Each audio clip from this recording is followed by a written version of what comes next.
தாய் தமிழ் உறவுகளுக்கு வணக்கம். கருணாநிதி குடும்பத்தில் இணைந்தார். கருணாநிதி குடும்பத்தில் இணைந்தார் என்ற தலைப்பில் இந்த காணொளியை காண்கிறோம். 2026 தமிழக சட்டசபை தேர்தலில் போட்டியிடாமலேயே திமுகவுக்காக வேண்டி இலவச பிரச்சாரம் செய்து கொண்டு வருபவர் கமலஹாசன், மக்கள் நீதி மய்யம் கட்சி தலைவர். கடந்த பாராளுமன்ற தேர்தலில் திமுக கூட்டணியில் இருந்தார். அவருக்கு ஒரு தொகுதி கூட ஒதுக்கப்படவில்லை.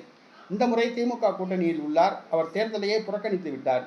திமுக கூட்டணியில் தேர்தலில் போட்டியிடாமல் இலவசமாக திமுகவுக்கு பிரச்சாரம் செய்து வருகிறார் கமலஹாசன். தற்பொழுது அவர் பிரச்சாரத்தில் கருணாநிதி ஒரு முறை தொடர்பு கொண்டு நீ ஏன் இன்னும் திமுகவில் இணையவில்லை என்று தன்னை கேட்டுக்கொண்டதாக கூறினார். ஏன் இன்னும் திமுகவில் இணையவில்லை, இணைந்து செயல்படவில்லை என கமலஹாசனை கேட்டுக்கொண்டதாக கருணாநிதி கூறினார். ஆனால் தற்பொழுது திமுக குடும்பத்தில் தான் இணைந்து விட்டதாக தெரிவித்துள்ளார். திமுகவில் ஏன் இணையவில்லை என்று கருணாநிதி கேட்டார். தற்பொழுது திமுக குடும்பத்தில் நான் இணைந்து விட்டேன் என்று கருணாநிதி சொல்கிறார்.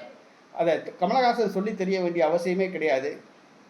ஒரு கட்சியை ஆரம்பித்து பல லட்சக்கணக்கான தொண்டர்களை உறுப்பினராக சேர்த்தாரு, கட்சி நடத்தினார். இன்னைக்கு அவர்களை நடுத்தருவில் விட்டுட்டாப்புல. சட்டசபை தேர்தலையும் போட்டியிடலை, பாராளுமன்ற தேர்தலையும் போட்டியிடலை, கவுன்சிலர் தேர்தலையாவது போட்டியிடுவாரா அப்படிங்கிறது கஷ்டம். முழுக்க கட்சியை கொண்டு போய் அறிவாலயத்தில் ஒப்படைச்சிட்டாப்புல. ஆக இதை கமலஹாசன் சொல்லி தெரிய வேண்டிய அவசியம் இல்லை.